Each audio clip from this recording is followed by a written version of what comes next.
Hi everyone, welcome to the Climate Confident podcast. My name is Tom Raftery, and with me on the show today I have my special guest Caroline. Caroline, welcome to the podcast. Would you like to introduce yourself? Yeah, thank you so much, Tom, for having me. Thanks for inviting me on. My name is Caroline. I'm the founder and CEO of Finematter. We're a circular platform for jewellery powered by the world's best independent jewelers. So we work with them to really sort of enable made-to-order jewellery orders, repairs, remodelling and recycling of jewellery. And we're put in the world to help make the jewellery industry better. And it's a super exciting space to be in. And yeah, I'm excited to chat with you about it today. Okay, and the jewelry industry isn't one that has a great name when it comes to sustainability. So, No, you that's know, right. how did you decide to get into that space and then decide to make it more sustainable? Well, so I have worked in the fashion industry for most of my career. I've always been a person that was very interested in the creative field. So I went into fashion because I was excited about that. But I also sort of quite quickly realized while working in fashion that the consumer goods industries have got a massive problem when it comes to sustainability. In particular, in 2016, I joined an NGO or thought leadership organization called Global Fashion Agenda that was working with sustainability in fashion. So that was back when the whole conversation around sustainability was still fairly nascent.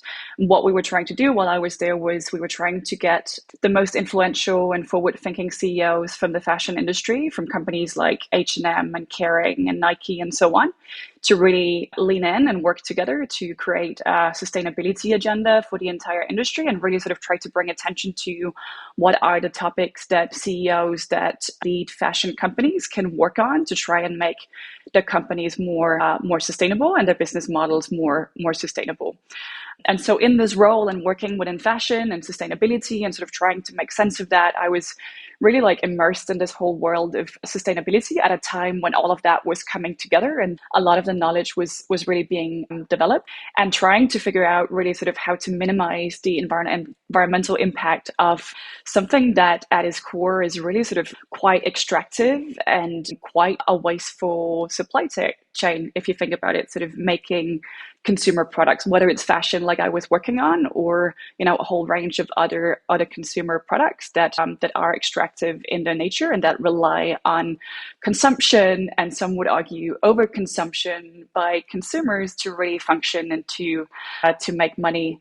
And I guess you could say that, like many others working in this space and sort of becoming more aware of these challenges, and like a lot of other millennials in general, I suspect, I was really struggling with this concept of consumption and really sort of trying to think about how can I, reconcile my desire to minimize my environmental impact as an individual and as a consumer with, consuming the things that I need in life, that I want in life to make life better, whether that's fashion, furniture, electronics, whatnot. How does that sort of marry and come together?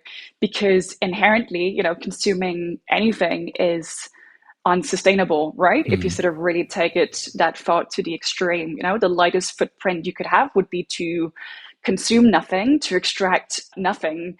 But I'd argue you can't really live like that, even if you wanted to. So, how do you solve that conundrum? I'm not sure I have sort of the full answer or the right answer even, but I think for me, sort of while I was working in this field, I really started to see circularity and the concept of the circular economy as, at least part of the answer, and really sort of the best answer that we have to answering that dilemma, really sort of, seeing the core tenets or the core principles of circularity of reducing, first of all, so producing with less waste and reducing consumption, but also repairing to improve longevity of products and recycling what's already there and what's already being extracted to create new products, as really like a big part of the answer to how we and how myself as a consumer could consume more sustainably.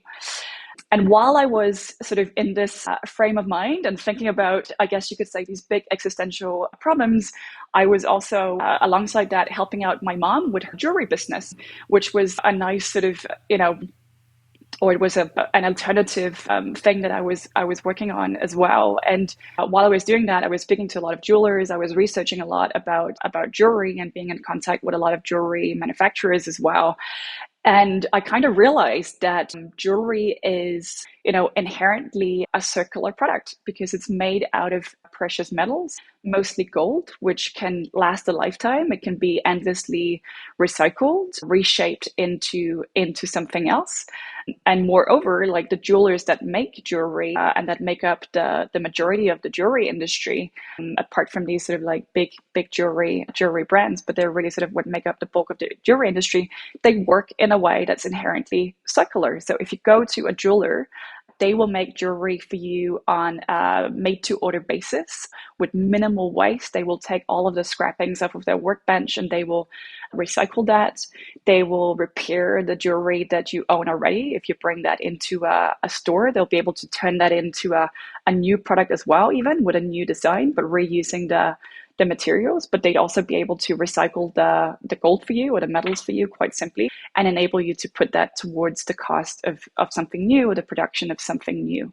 So, with that in mind and with all of that sort of coming together, I thought there was a really, really exciting opportunity to create a new kind of business that would really sort of make those kind of circular services available for consumers like myself that maybe weren't aware that that was an opportunity or a possibility in the jewelry space. And by the same token, also really sort of try to shape the jewelry industry in a more circular way and try to encourage the longevity and the recycling of metals and materials in that space.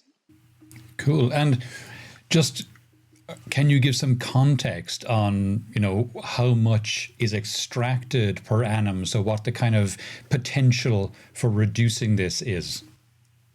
Yeah, absolutely. I mean, so you started by saying that the jewelry industry doesn't really have like a reputation for being particularly sustainable. And I think you're right in saying that. But actually, sort of when you consider the numbers, there's quite a significant CO2 emission impact from the jewelry industry, from gold mining in particular, which is really what makes up the bulk of the emissions.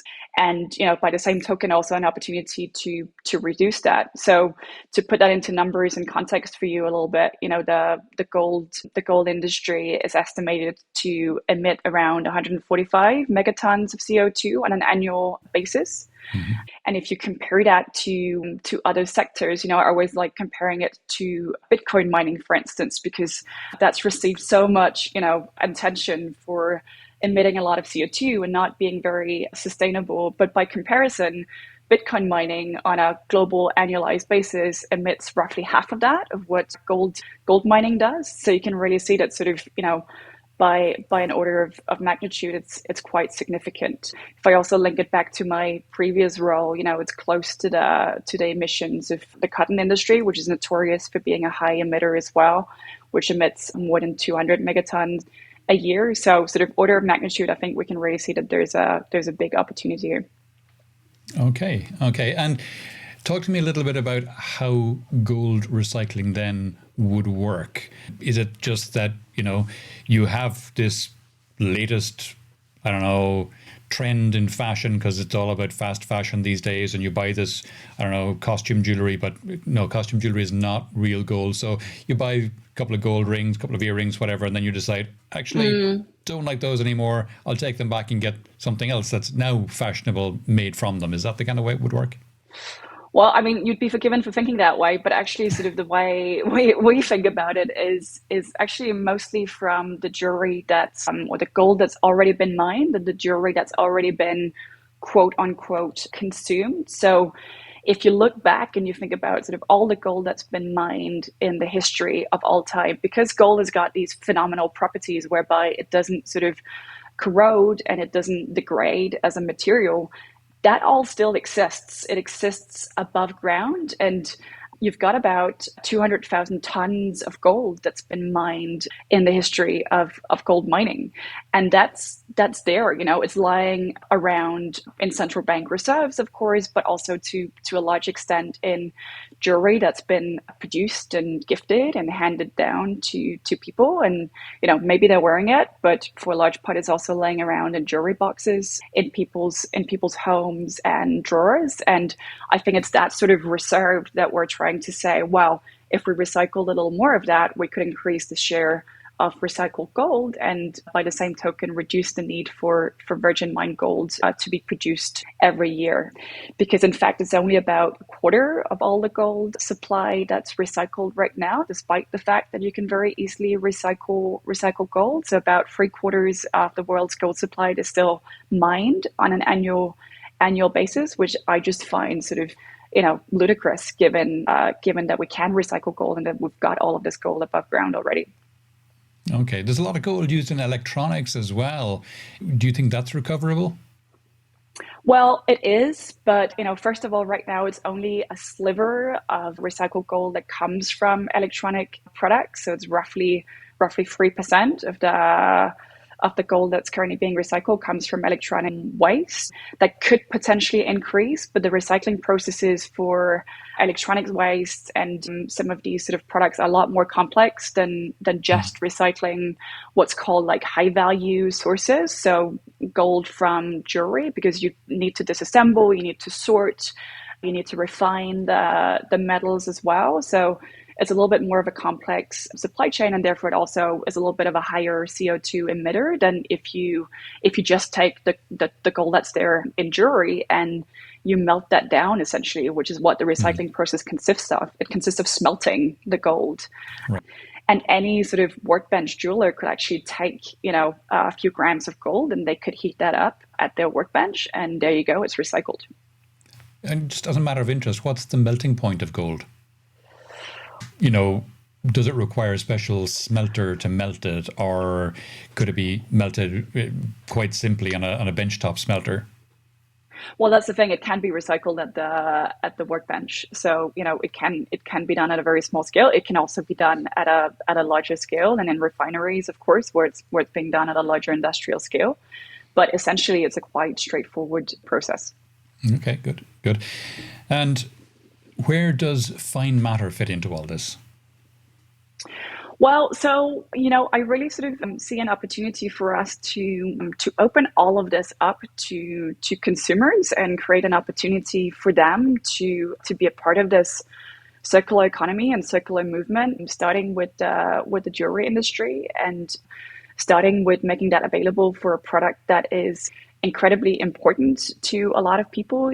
Many people have a lot of sort of emotional connectivity with the jewelry. It's one of their most important physical assets next to their home, perhaps, or their house, right? A lot of people would think of their jewelry as some of the most priceless possessions that they own. And what I'm really excited about is sort of, allowing people to participate in this movement while still retaining a lot of the emotional connectivity with the jewelry that they may own. And I think that's why a lot of people may have shied away in the past from parting with their jewelry and with recycling, because they might have thought, I have a lot of memories tied to that ring or that necklace, or it's been gifted to me by somebody that's very important to me in my life. And they may not have thought that that was an option. But I think a lot of people don't really realize, well, you can turn that into something else. And maybe the physical representation and design changes maybe into something a little bit more modern that makes it easier for you to wear. But that connection is still there. So I'm sort of really excited about linking people with really talented jewelers and enabling them to do that and carry that meaning forward. I'm also excited about removing like a lot of the stigma around selling gold or recycling gold, because typically that's been something that you could only do by going to a pawn shop or a cash for gold site, something like that, which to a lot of people feels quite seedy, for lack of a better word. And people associate that kind of thing with falling on hard times, I guess. Yeah, exactly. Which, there is some truth to that, because, some people are triggered by needing to raise cash and part with their assets to do that, but it doesn't need to be, the only reason why you would recycle your gold. On the contrary, it might be to carry forward a memory, or even just to reduce the cost of purchasing something new. Say you're getting married and you have, things that you've inherited or that are in your jewelry drawers that you could put towards the cost of the engagement ring or the wedding band. I find that meaningful, and that doesn't need to mean that you've fallen on hard times to do that. I think that's a very sort of, what can I call it, the earnest or Sure. I mean, the difference is if you're going to somewhere like a pawn shop or one of these cash for gold places, it's that you're getting rid of it because you can't afford to hang on to it. Whereas, exactly. If you're recycling it, that's not the case at all. What you're doing is you're repurposing it rather than getting rid of it. Exactly. So you're really putting it forward and putting it into something new, whether that's being repurposed for something that you will own and wear, or something that somebody else will own and wear. I think there's a lot of beauty in sort of imagining that journey carrying forward, and it's not just about the cash and the value of it. That's of course an added benefit for consumers, right? That there is value in their gold, but it's definitely not the sort of the sole reason or the sole incentive that you might have for recycling gold. And yeah, you asked where do we fit in? I'm excited about offering up that opportunity and educating people around those opportunities and changing the narrative and changing the picture of what that looks like. Yeah, and you mentioned being a millennial and that's important. Do you think that millennials and younger people in general would be willing to recycle jewelry or buy recycled jewelry, and thereby reduce their footprint? Yeah, absolutely. I mean, I can just speak from what we're seeing in our business, right? I mean, we've seen a tremendous appetite for repairs and recycling. So since starting the business a couple of years ago, we've had thousands of people come through wanting to repair and recycle their jewelry. We have one super user who's had 18 pieces of jewelry repaired through the platform, which I find really exciting. And, we've had users come through who've accumulated more than thousands of pounds in credit and value from recycling their gold, whether that's wedding bands that are no longer in use, or it's gold chains, or a single earring where the other one's been dropped and lost, and so on. We have somebody who now has £3,500 sitting in their account, in their Finematter account, from gold that they've recycled. Okay, and so this is a new wrinkle we've just brought into the podcast. You can have a Finematter account. How does that work? Yeah, absolutely. So we've set this up to allow you to recycle gold that you already own and then put that towards working with a jeweler on something new. So you can either ask the jeweler to work with that specific gold, and then we would send that gold to them and they would work on that specifically, or you can send it back into circulation for the industry as a whole. We would make sure that it goes to one of the jewelers that we work with, but you may just be looking to recycle for now and then build up your credit because you're looking to buy something further down the road, or you're keen on just doing this because it's exciting for now, and then who knows what you might end up getting. But knowing that it goes back into circulation as recycling gold, and that you still retain the value to spend further down the road. Okay, nice. So you're almost like becoming a bank. Oh, I don't like banks much, so I wouldn't go as far. But yeah, we are trying to encourage people to recycle more and to show them the value of doing so. Okay, and you mentioned wedding bands.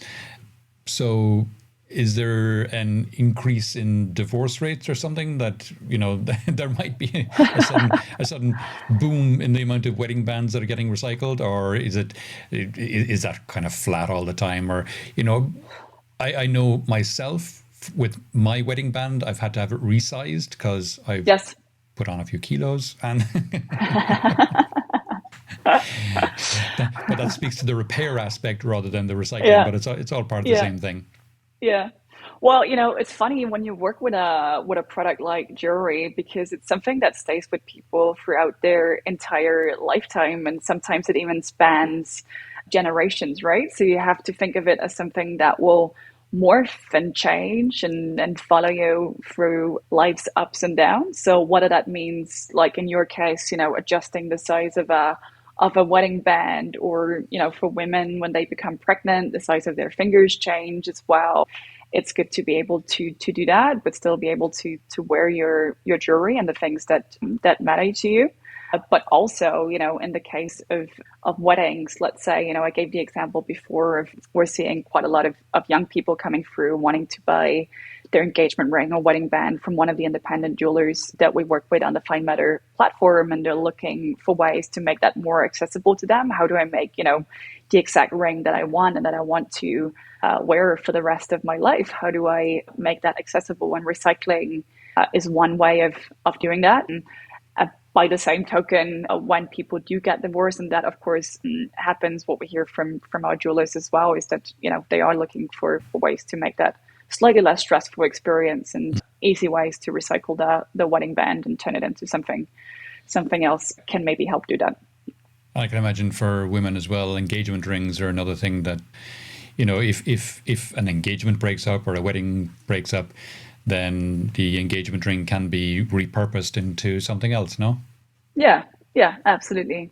And a lot of people that buy engagement rings, whether as couples where they buy together, which is actually the large majority of couples getting engaged nowadays, or it's a single person wanting to make it a surprise. They're often a little bit concerned about picking the size, and rightfully so, because ring sizing is quite tricky. But knowing that it can be quite easily repaired at the workbench by an experienced jeweler, I think gives some comfort and takes some of the stress away there, and even some of the stress around picking out a design and will I want to wear this in 5 years time, or in 10 years time, or 20 years time.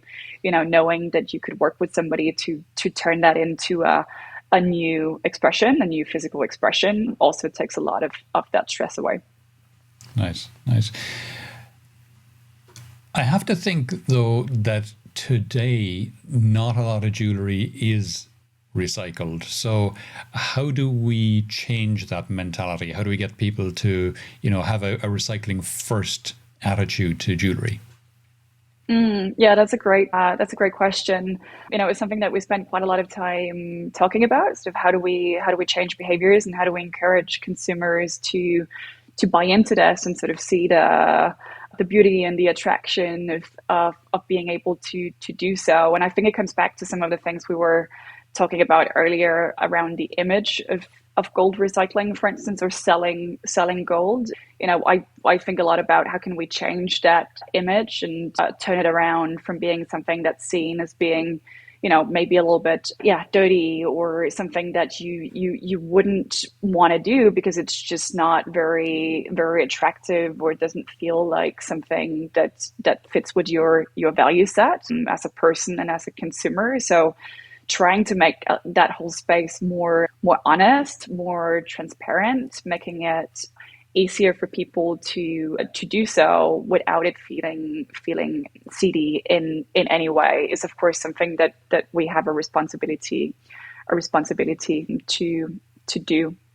And then the question around conserving the sentimentality of the pieces. So actually sort of helping people understand that while you're not letting go of the memories, if you recycle jewelry, you're basically sort of just changing the physical shape, but the memories and the sentimentality is still there. So if you work with a jeweler to repair or to reshape an existing piece of jewelry, you can retain that connectivity with the piece, which I think is an important driver for people to know that they don't need to part with the meaning of the jewelry behind it.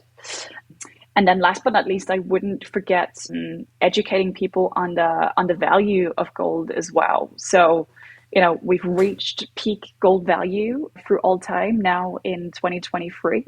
So throughout all the history of gold, it was never higher than it was a few months ago. This year, actually, we thought we'd reach peak in 2020 with the COVID pandemic and all of the uncertainty in the world, but it's climbed even higher. So it's surpassed £50 per gram. in value, which is actually, yeah, which is really, really substantial, right? So people are often really, really surprised at the value of the gold jewelry that they own and what they could get out of that in value. If you take sort of an average wedding band, for instance, that would typically maybe be around the 5 gram mark. So you can see that in value, 5 times 50, that's 250. That's quite substantial, right? I'd Yeah. argue. And you could put that towards something else. And we've also had a lot of people with gold chains, for instance, an 18 karat gold chain weighing maybe 8, 10 grams even is also quite a substantial amount of money right there, just in terms of the commodity value of gold. And with everything going on around us, unfortunately, in the world right now, in terms of uncertainty and so on, I sort of foresee that staying quite high for the foreseeable future. And realizing that and sort of understanding what value you already own might help people also be more inclined to recycle their pieces. Okay, interesting. Yeah, jewelry is a weird one in terms of price sensitivity. I got to think, for a lot of things that people consume, they're quite sensitive about the price. But I got to think with jewelry, there's often this kind of belief that if it's more expensive, it's better, which obviously isn't always the case. And No. is recycled gold going to be cheaper than virgin gold?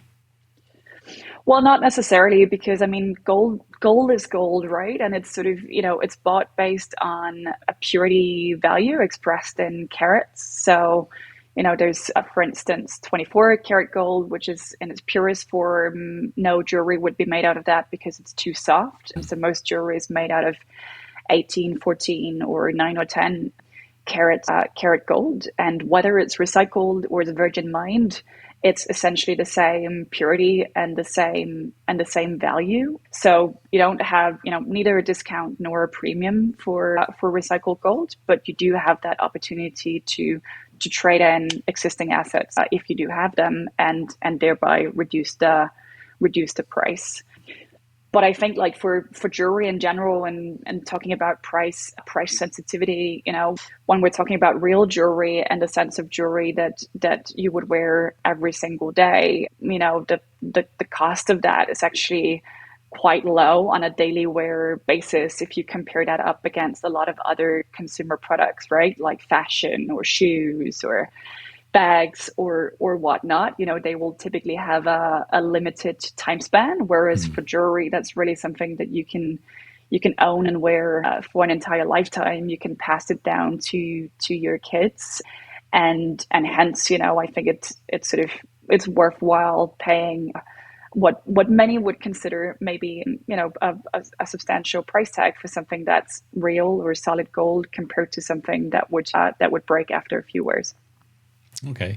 Where to next for Finematter? What are your plans kind of 3-5 years ahead? Well, so our plans are to expand and to make this offering accessible to people across the entire world. So, we work with more than 200 independent jewelers right now, mostly across Europe and the States, but we're looking to open that up for the entire world. We have a wait list of more than 800 jewelers at the moment who've applied to be part of the platform and to help us power this movement. We have very sort of stringent selection criteria for who we bring on, both in terms of the craftsmanship and the quality that they work with, but also in terms of their design skills, which I think is important for encouraging people to remodel and to order something that they will wear for a really long time. So our vision is really to expand to all of the jewelers in the world and all of the consumers in the world, and eventually to power a movement that will make mining virgin gold obsolete. Nice, fantastic. Caroline, we're coming towards the end of the podcast now. Is there any question I have not asked that you wish I had, or any aspect of this we haven't touched on that you think it's important for people to think about? Well, you could ask me about how, like, jewelry can be a case or a blueprint for other consumer products in terms of baking circularity into a business model for other entrepreneurs out there looking to start a consumer business. Okay, go for it. Well, so I'd argue that it makes a lot of sense for all entrepreneurs that work in the consumer space, especially with physical products, to think about the product life cycle in a broader sense than just at the point of sale and just in terms of selling new products. So really sort of breaking down the product life cycle and thinking about, how can you reduce production upstream in the supply chains? Can you make to order, or can you produce on a pull model with less waste? There are companies nowadays that will make t-shirts on a make to order model and so on. So I think there are lots of exciting business cases and other models out there for inspiration for that. But also further downstream, after having sold the product, can you open up for repairs, selling component parts, taking back materials and recycling that? I think it would be super exciting to see more companies be created that would tackle that. It makes a lot of sense. Cool. Caroline, that's been interesting. If people would like to know more about yourself or any of the things we discussed in the podcast today, where would you have me direct them? To finematter.com. Short and sweet. Love it. Great. Fantastic. That's been fascinating. Thanks a million for coming on the podcast today. Thank you so much for having me and for a good chat.